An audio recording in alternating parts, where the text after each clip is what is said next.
अभी श्री माता वैष्णो देवी जी के दरबार में हुए हादसे के पुराने जख्म भरे भी नहीं थे और अब फिर से इन्हीं जख्मों को ताजा किया जा रहा है। एक बार फिर से माता वैष्णो देवी जी के दरबार पर भारी भरकम भीड़ देखी जा रही है। भीड़ नियंत्रण होने का नाम नहीं ले रही है और श्री माता वैष्णो देवी श्राइन बोर्ड प्रशासन लगातार दावे करता रहा है कि उस हादसे के बाद भीड़ को नियंत्रण करने के लिए हमने काफी ज्यादा यंत्र अपनाए हुए हैं और सीसीटीवी की मदद भी ली जा रही है। वहीं RFID कार्ड लगाने का भी यही मतलब था कि एक जगह पर भीड़ इकट्ठी होने नहीं देंगे, लेकिन भवन में रिकॉर्ड तोड़ भीड़ देखी जा रही है। और तस्वीरें आप देखिए, कितनी बड़ी तादाद में जो श्रद्धालु हैं वो पहुंचे हुए हैं। पूरी इस कैंपस की अगर हम बात करें, माता वैष्णो देवी जो मंदिर है, यहाँ पर श्रद्धालुओं की जो भीड़ है वो बड़ी तादाद में देखी जा रही है। और माता वैष्णो देवी का जो मंदिर है, इसका जो भवन है, इसके अंदर किस तरह से श्रद्धालुओं की भीड़ लगी हुई है और किसी बड़े हादसे को एक तरह से दावत दी जा सकती है, क्योंकि इससे पहले भी बड़ा हादसा हुआ था, भगदड़ मची थी, कई श्रद्धालु की जान गई थी और कई श्रद्धालु बुरी तरह से जख्मी हुए थे। लेकिन लग रहा है कि इस हादसे से भी प्रशासन ने एक तरह से सबक नहीं लिया। हालांकि प्रशासन की तरफ से कई दावे भी किए जा रहे हैं और इसी पर और चर्चा करने के लिए और जानकारी लेने के लिए सीधे जम्मू का रुख करेंगे, जहां से हमारे सहयोगी करणदीप इस वक्त हमारे साथ जुड़े हुए हैं। करणदीप, माता श्री वैष्णो देवी जी के मंदिर की अगर बात की जाए, साल भर यहां पर बड़ी संख्या में श्रद्धालु आते हैं और इससे पहले बहुत ज्यादा श्रद्धालु एक साथ पहुंचने से हादसा भी पेश आया था। लेकिन एक बार फिर से करण हम देख रहे हैं कि श्रद्धालुओं की बड़ी तादाद पहुंची है, लेकिन इस पर किसी तरह की रोक टोक नहीं है, किसी तरह का नियंत्रण नहीं है। बिल्कुल अबू, इस प्रकार की तस्वीरें देख करके अंदेशा यही लगाया जा सकता है कि कहीं ना कहीं नेग्लिजेंसी जो है वो श्री माता वैष्णो देवी जी श्राइन बोर्ड प्रशासन की जरूर बनी हुई है। तमाम दावे जो माता वैष्णो देवी जी प्रशासन की तरफ से किए गए थे हादसा घटित होने के बाद कि हम इस प्रकार की दोबारा जो है वो घटना जो है वो पेश नहीं होने देंगे। अब ये तस्वीरें देख करके अंदाजा लगाया जा सकता है कि घटना फिर से घटित हो सकती है, क्योंकि इस प्रकार की भीड़ कहीं ना कहीं भगदड़ मचा सकती है। और इस भीड़ को नियंत्रण करने के लिए उस हादसे के बाद काफी सारे दावे और काफी सारे यंत्र, CCTV, RFID कार्ड जो थे वो सारे अपनाए गए थे। तमाम वो यंत्र जो है वो अब कहीं ना कहीं फेल होते हुए जरूर नजर आ रहे हैं। ये भवन की तस्वीरें हैं, अर्धकुंवारी की भी तस्वीरें हैं। ये साफ तौर पर खुद बयां करती है कि भीड़ एक बार फिर से रिकॉर्ड तोड़ इकट्ठा हो रही है और ये भीड़ जब भगदड़ में बदल जाएगी तो कहीं ना कहीं एक बड़ा हादसा हो सकता है। लेकिन अभी तक भी प्रशासन जो है वो गहरी नींद से नहीं जाग पाया है और जिम्मेदारियों को नहीं समझ पा रहा है। सिर्फ और सिर्फ भीड़ जो है वो इकट्ठा भवन में कराया जा रहा है। और सुरक्षा कर्मियों की अगर बात करें, जो सुरक्षा कर्मी वहां पर तैनात है वो अपनी तरफ से पूरे एफर्ट्स लगा रहे हैं कि भीड़ को नियंत्रण किया जाए, क्योंकि इस समय बच्चों को जो है स्कूल में काफी देर से जो है वो छुट्टियां पड़ी हुई हैं, तो परिजन जो है वो माता वैष्णो देवी जी के दरबार पर हाजिरी लगाना चाहते हैं बच्चों समेत। तो भीड़ जरूर पहुंच रही है, लेकिन एक प्रकार से ये भी देखा जा रहा है कि RFID कार्ड जब जो ये रेडियो फ्रिक्वेंसी कार्ड की जो प्रक्रिया थी वो शुरू की गई थी, तो उसमें ये साफ तौर पर दर्शाया गया था, बताया गया था कि इतने CCTV कैमरास के अंदर जो है वो कंट्रोल रहेगा, भीड़ को एक जगह पर इकट्ठा नहीं होने दिया जाएगा जिससे हादसा ना घटित हो। और RFID कार्ड ये बिल्कुल करण यहाँ पर सवाल ये उठता है कि यहाँ पर श्रद्धालु हमेशा बड़ी तादाद में रहते हैं और अब तो अमरनाथ यात्रा भी आ रही है। पूरे देश से, देश के बाहर से जो श्रद्धालु हैं वो भी अब एक तरह से जम्मू और कटरा पहुंचेंगे। तो अब सवाल ये उठ रहा है, क्या कोई ये सिस्टम इसके लिए नहीं बनाया गया है कि एक एक करके श्रद्धालु जाएं, दर्शन करें, पूजा अर्चना करें और उसके बाद वापस लौटें?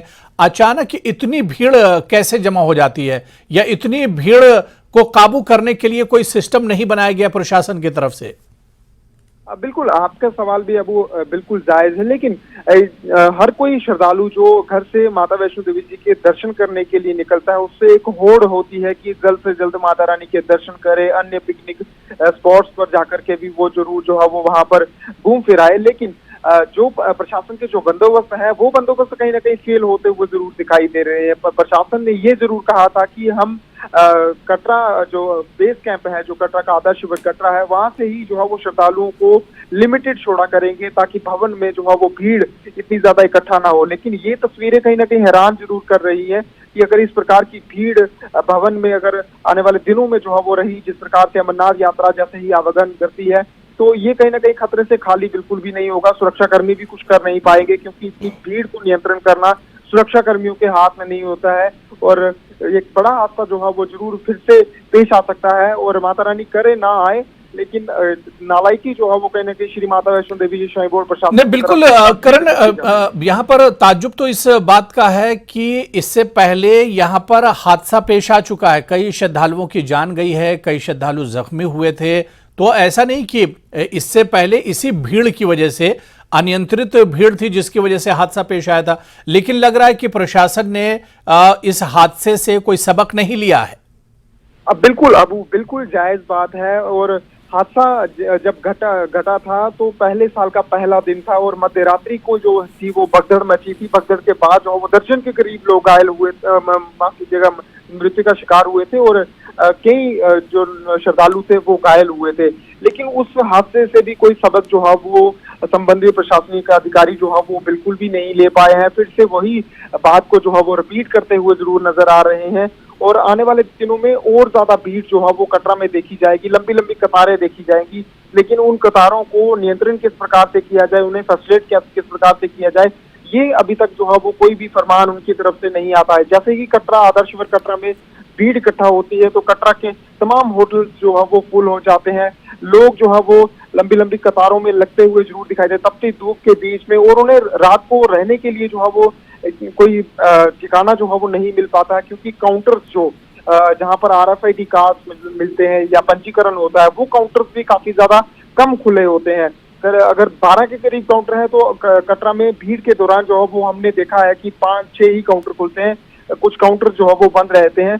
कहीं ना कहीं नालायकी जरूर बढ़ती जा रही है। वो इसी प्रकार से भीड़ जो है वो एक विकराल रूप धारण कर लेती है और उसके बाद भगदड़ मच जाती है। कहीं ना कहीं लोग घायल भी होते हैं और जो बड़ा हादसा हुआ था जिसमें दर्जन के करीब लोग मृत्यु का शिकार हुए थे, तो कहीं ना कहीं एक दोबारा से जो है वो रूप धारण ना कर ले। बिल्कुल करण, प्रशासन की तरफ से जो दावे किए जाते हैं, इन तस्वीरों को देखकर तो लग रहा है कि इन दावों में कोई दम नहीं है। आप RFID की बात कर लीजिए या इसके अलावा सिस्टम बनाना चाहिए प्रशासन को, वो तमाम चीजें जमीनी धरातल पर तो एक तरह से नहीं दिख रही हैं, कोई सिस्टम यहां पर नहीं दिख रहा है।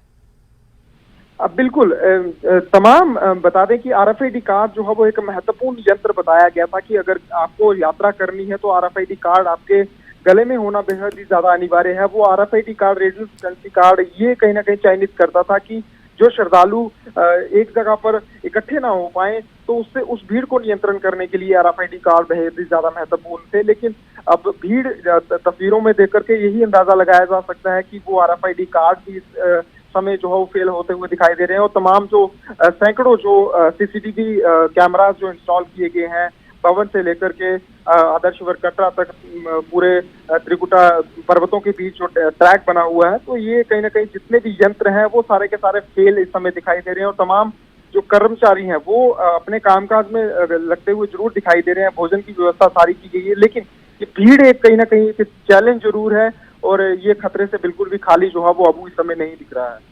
बिल्कुल करण, जिस तरह के हालात हैं ये एक बड़े हादसे को एक तरह से दावत दे रहे हैं और इस पर इंतजामिया को फोकस करना चाहिए। क्या कुछ इंतजामिया का कहना है, क्योंकि प्रशासन की तरफ से क्या कुछ इस पर कहना है? क्या प्रशासन पर इस पर सवाल किया गया है प्रशासन से, जिस तरह के, क्योंकि जो बात अभी करण कुछ देर पहले हम कह रहे थे कि अब अमरनाथ यात्रा भी शुरू होने वाली है। कटरा में साल भर श्रद्धालु बड़ी तादाद में आते हैं और अमरनाथ यात्रा के वक्त तो इन श्रद्धालुओं की जो संख्या होती है और भी ज्यादा बढ़ जाती है, लाखों की संख्या में श्रद्धालु और भी पहुंचेंगे। तो ऐसे में जब अभी से यह हालात हैं तो अमरनाथ यात्रा के वक्त तो हालात और ज्यादा खराब हो जाएंगे। बिल्कुल अबू, हालात जो है वो और भी ज्यादा खराब हो सकते हैं। भीड़ रिकॉर्ड तोड़ जो है वो आ सकती है, क्योंकि करोड़ों के हिसाब से जो है वो यात्रा दर्शन करने के लिए जो है वो कटरा आदर्शपुर पहुंचती है। और वहीं अब बाबा भोले नाथ के दर्शनों के लिए जो है वो अमरनाथ के लिए भी यात्रा जरूर निकलेगी। लेकिन उस दौरान इस प्रकार की तस्वीरें जो है वो भी देखने को मिल सकती हैं। अगर समय रहते ही इस भीड़ के कोई बंदोबस्त नहीं किया गया तो कहीं ना कहीं प्रशासन के लिए भी एक बड़ा जो है वो चुनौती बनी रहेगी, और सुरक्षा कर्मियों के लिए भी बनी रहेगी, तमाम एजेंसीज के लिए भी बनी रहेगी। और जो कटरा के तमाम जो होटल्स हैं वो फिलहाल अभी भी फुल पैक्ड हैं। काफी ज्यादा पहले से ही जो है वो ऑनलाइन बुकिंग चल रही है। जब यात्रा आएगी तो काफी ज्यादा भगदड़ यहाँ पर मचने की जो है वो उम्मीद लगी हुई है, क्योंकि इस प्रकार की भीड़ कहीं ना कहीं नुकसान जरूर दे सकती है। हमने कुछ दिन पहले, कुछ हफ्ते पहले भी ये देखा है कि जब भीड़ बढ़ती है तो कटरा में एक भी कमरा जो है वो नहीं मिल पाता है, और लोग जो है वो बाहर फुटपाथ पे सोने पर मजबूर हो जाते हैं। इतनी ज्यादा भीड़ यहाँ पर देखने को मिलती है। इस प्रकार के बंदोबस्त जो है वो कहीं ना कहीं श्राइन बोर्ड प्रशासन जो है कर नहीं पाया है। जो सीसीटीवी की बात करते हैं, आरएफआईडी कार्ड की बात करते हैं, या तमाम और यंत्रों की बात करते हैं, वो तमाम यंत्र जो है इस समय तक जो है फेल नजर आए हैं।